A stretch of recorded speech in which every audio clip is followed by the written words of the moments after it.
I'm Liz Faublas, and this is Currents. Enthusiasm was at an all-time high as Mexicans welcome Pope Benedict. We'll catch up with a Brooklyn bishop who is on both legs of the Holy Father's trip to Latin America. Mexico loves the Pope. Mexico is a country of faith, and the Pope loves his people. Plus, we visit a place with deep meaning for Cuba's Catholics. The shrine of Our Lady of Charity in Cobre, Cuba, was built in 1927 and has housed the image of the Blessed Mother, the image which is over 400 years old.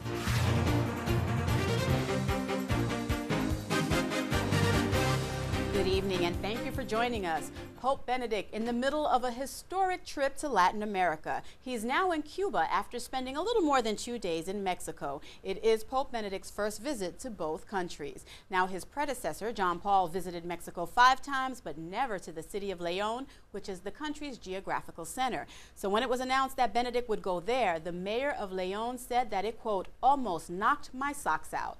And when Benedict touched down in León, to say there was excitement in the air would be an understatement. Rome Reports has more on the Holy Father's arrival. About 3,000 people waited for the Pope as he arrived in Mexico for the very first time. The crowd cheered him on by saying, "Benedict, our brother, you're already Mexican, and Mexico always loyal."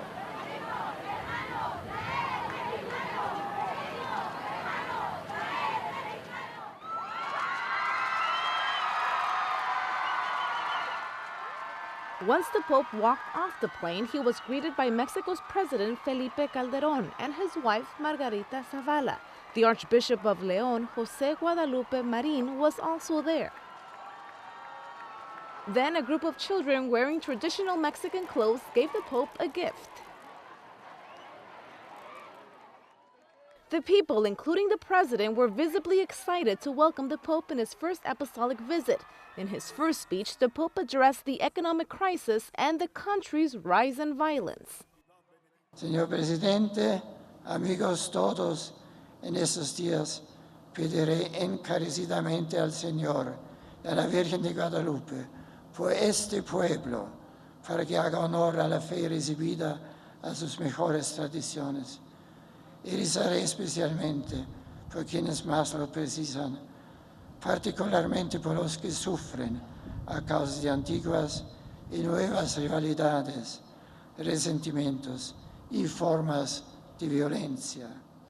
The Pope said he's visiting Mexico as a pilgrim of faith, hope, and charity. He also said he's there to strengthen Mexico's faith.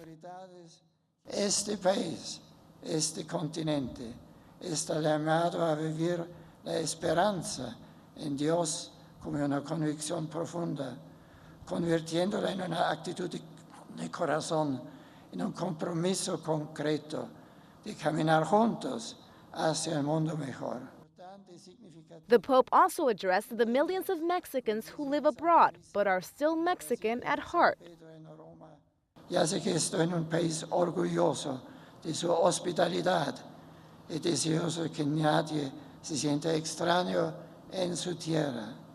Lo sé, lo sabía ya, pero ahora lo veo, lo siento muy dentro de corazón.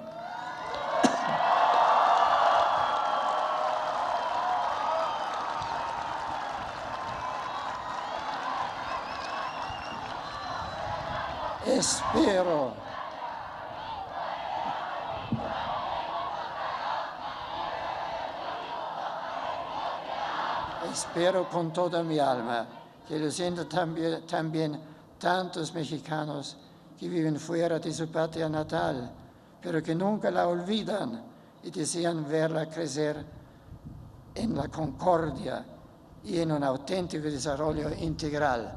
Muchas gracias.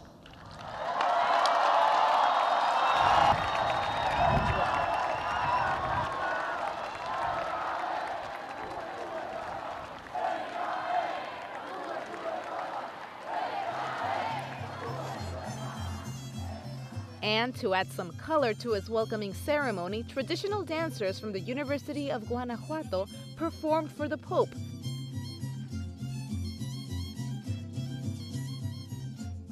Driving from the airport to the Miraflores College where the Pope is staying is about 20 miles away. During that drive, roughly 600,000 people came out to greet the Pope.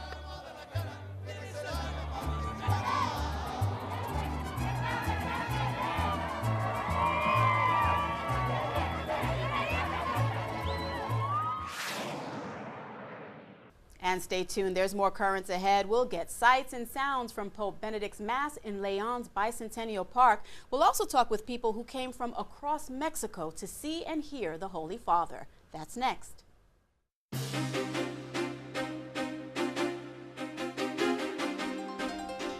Welcome back to Currents. I'm Liz Faubles. Coming up later, a look inside a sacred site for Cuba's Catholics. But first, it was a scene unlike any other on Saturday night. Young people waiting in Leon's Peace Square for Pope Benedict's arrival. Now, ahead of his address to the young pilgrims, the Pope met with Mexican President Felipe Calderón at Guanajuato's state government house. Meanwhile, outside, there was plenty of music and cheering, and then the moment the young people were waiting for, the appearance of the Holy Father.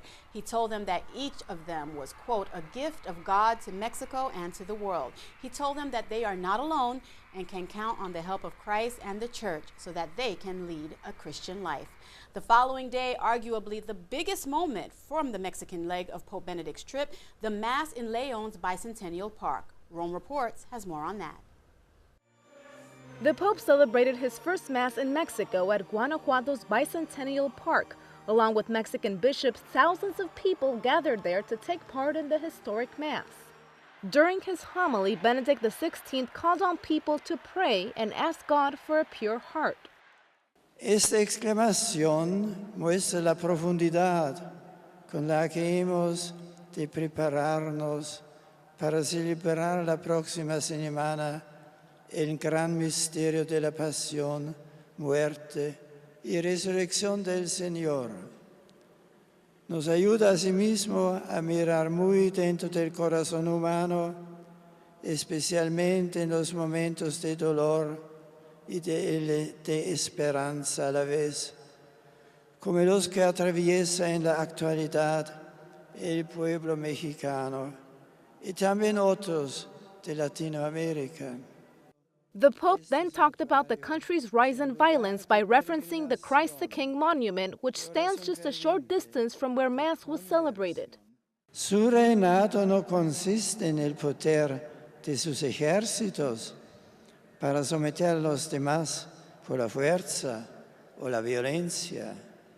Se funda en un poder más grande que gana los corazones, el amor de Dios que Él ha traído al mundo con su sacrificio y la verdad de la que ha dado testimonio. John Paul II visited Mexico 5 times. It's said that he wanted to visit the Bajío area during his lifetime. Even though John Paul II wasn't able to, Benedict XVI talked about the special connection between Mexicans and his predecessor. Seguramente se alegrará hoy desde el cielo de que el Señor me haya concedido la gracia de poder estar ahora con ustedes, como también habrá bendecido a tantos millones de mexicanos que han querido venerar sus reliquias recientemente en todos los rincones de este país. At the end of his homily, the Pope called for a moment of silence. He then gave communion to the President of Mexico, Felipe Calderón, and his family. A group of children also received communion from the Pope. The altar where Mass was celebrated was quite simple. In its white background, there was a cross and also an image of Our Lady of Guadalupe, the patroness of Mexico.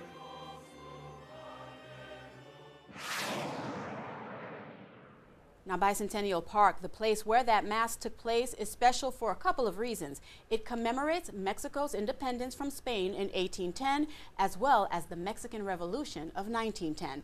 And we also had a chance to catch up with people at yesterday's Mass who came from across Mexico to see and hear the Holy Father.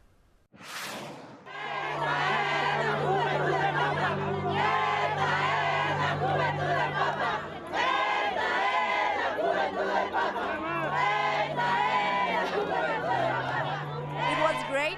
I didn't expect it that much people. I got to see everything really nice. I saw the Pope like really close, and I don't know, I didn't thought I was going to be so excited. It's a very good experience. You have to live, and well, you don't have the Pope here every day, and it's a faith improvement of everybody that is here. We are here since 2 p.m. from yesterday, and I has already energy. I don't know, this is so excited. This is only once in time. It's important for us, like Mexicans, like Catholics, like part of the church, to know that he is between us. We came from the south. There's people from way up to the north, from the center, for all the Mexican Republic. So there's a lot of people, and they're really happy. An explosion of emotions, because I don't know, when you see him, it's like your heart's gonna go out and you're really happy. The alegria and the happiness I brought in my heart. When he passed, you feel like, I don't know, a different kind of energy, and you feel different. You feel happy. We wanted to cry.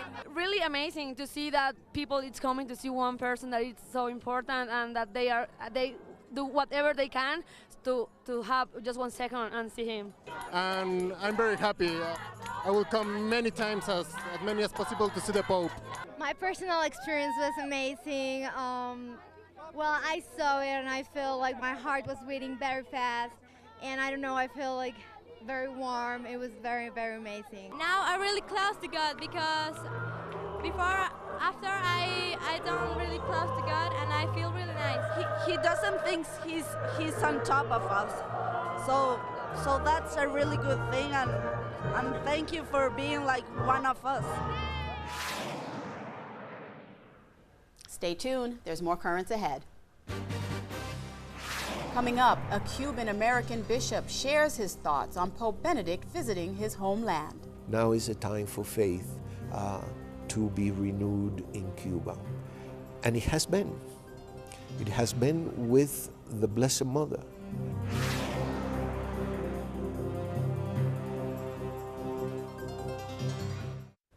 Welcome back. Pope Benedict's Latin American journey continues in Cuba, with bishops from other countries also there for the Holy Father's historic visit. Among them is a collection of bishops from the U.S., including Brooklyn Auxiliary Bishop Octavio Cisneros, a native of Cuba. We caught up with Bishop Cisneros in Mexico, who talked about the Pope's reception there and what the Holy Father's visit will mean for the Cuban people. Bishop Cisneros also shared his personal feelings about his homeland and his hopes for its future. When I left New York, all the reports, and it says, well, the Holy Father is going to find very difficult. It's not going to be as other trips that the popes have, basically John Paul II, when he visited Mexico. They were totally wrong, as most of the time they are. They were totally wrong. There were people everywhere, and there was a joy, and there was a presence that was dynamic and vibrant. How did this happen? Where did they come from? Well, they come from a faith that is real, a faith that is here in Mexico. You know, you hear so much about Mexico. You only hear that there is cartels and that there is violence and there is this and there is that and there. Yes, they are there. But above all that is a people of great faith. A people that have been guided by Our Lady Guadalupe since her apparition and never left them alone.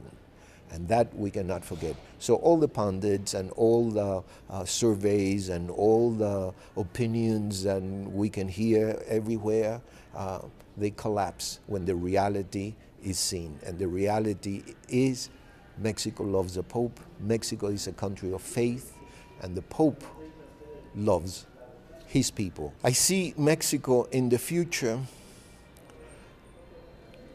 as a leading country in our Catholic faith. It has been in the past, and it will continue. The times when Christians were persecuted, they were assassinated, killed. our famous saints, Viva Cristo Rey. That has never faded. That is still the reality of these people. And I think that for the future, yes, difficult times are coming. Where in world history there hasn't been a difficult moment for the people, for the church, for countries. Historically, there is. But there is always have been a group of people strong in the faith, proclaiming what they believe up until death. And I don't see why Mexico at this time cannot give us this faith, the courage, and I may even say the martyrs that have given in the past and have given strength to the faith in Latin America. If I feel in Mexico a great elation, a great sense of being church, in Cuba I will have the same feelings, but added to that it would be my own feelings of being home. My own feelings of which will bring back everything of who I am. It will bring back my childhood, my going to school in those same streets, my standing now as a bishop, where before I stood as an adolescent riding a bike. So all those emotions will come together, and they will, I think they will be summarized in one thing. Now is the time for faith. Now is the time for faith to be renewed in Cuba. And it has been. It has been with the Blessed Mother. She has been visiting every single town in Cuba for the last year and a half, from one end to the other. And at every step, the people have come with great faith. They still need to be catechized. They still need a lot of evangelization. But there is that desire to find God, to find Christ, to find meaning to their lives. And that is going to be crowned now with the presence of our Holy Father. A Holy Father who will come as John Paul II did, as a messenger of peace, as a man who is going to speak to the Cuban people about faith, about what we believe, and never to lose hope. This is a man who wrote two very important encyclicals, Caritas Est, Deus Caritas Est, God is love. We have to hear those words. And we have heard those words. Perhaps in the encyclical, it's a little more doctrinal, but now we're going to hear it from the man himself, okay? And then spes, hope, faith, love, and hope. Those are the things that are going to change the world. They're going to change the Cuban people. There has to be reconciliation too, you know. I have to reconcile myself with many things in my own past that hurt and that have been difficult. There has to be reconciliation. It cannot be a time merely of looking back at what may have gone wrong, looking back at my own life. It happens to all of us. We're beginning Lent. And what do we do during this season of Lent? We look at what has been, but we don't deal with that. We try to deal with what is now and how we feel about the future. Holy Week will move us to that. Forgiveness of sin, reconciliation, Christ our hope, resurrection. And I hope that the people of Cuba can capture that reality. Stay tuned, we have more from Cuba straight ahead. When we return, it's a Cuban shrine that's steeped in history, and it's where Pope Benedict will pray tomorrow.